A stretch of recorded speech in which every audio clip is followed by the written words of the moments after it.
Hey guys, we're here at the first ever World Predator Hunting Expo, and we're seeing a whole lot of what's new. Kind of exciting because an event like this that was solely and specifically predator is not something we'd ever thought we'd see in our lifetime, is it? I'm here with Gary Roberson, one of the old-time pioneers in this sport, and a personal friend of mine, a fellow I've hunted with many, many times. I've missed more than my share of coyotes and watched him miss one or two on occasion. Me? Yeah, we get her done. Gary, tell me a little bit about your feelings about the show. I mean, we've not thought that we'd ever see a show like this in our lifetime, and yet here we are in a predator-specific event. What do you think this means for the future predator hunting? Well, we were talking earlier, several of us, and I told him, I said, you know, 10 years ago we probably couldn't have this event, and had you tried to do it 20 years ago, the only three guys that would have been there would have been, you know, Murray, Burnham, Johnny Stewart, and Jerry Blair. That would have been about it. But this is a growing sport. This is an exciting time for the predator calling industry. It is one of the few, in fact the only probably area of growth in the shooting sports is predators. And I think really what's neat about this show is when I look around at the exhibitors, every one of these kids could be my son because they're that young. And to see that youth out there and excitement, I think it's going to drive this sport a lot longer. Tell me about the latest evolution of the Compucaller. What changes have you made, and how is it different from the previous unit?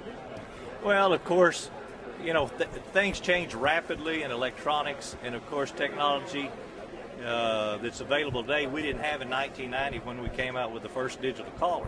So every 6 months we could probably make a change in one. Unfortunately, we're not capable of doing that. I can't move that fast. And it costs a little bit of money. It takes a little money to develop a project like this. But what we did with this one is we just tried to improve the remote range. We tried to improve the volume somewhat. We tried to make, you know, changing sounds a little bit more user-friendly. We gave it a little more volume with a 20-watt speaker.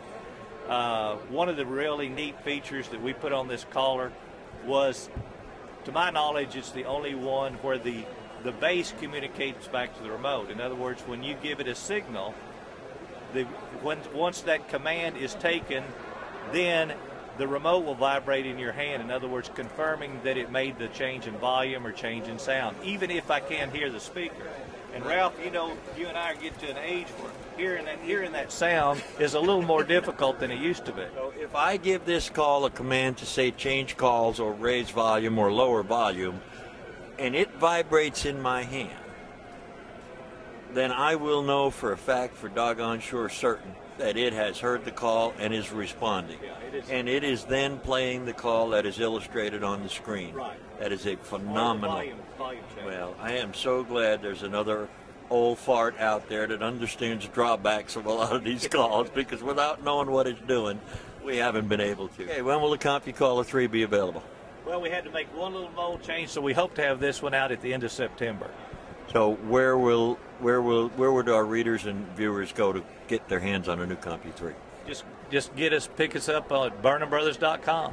Just BurnhamBrothers.com, called by direct. Right. Okay, and you're still carrying the full line of mouth calls. Still carry all the old mouth calls. Some of them were built, you know, some of those that were built in 1952, about the time you and I were born.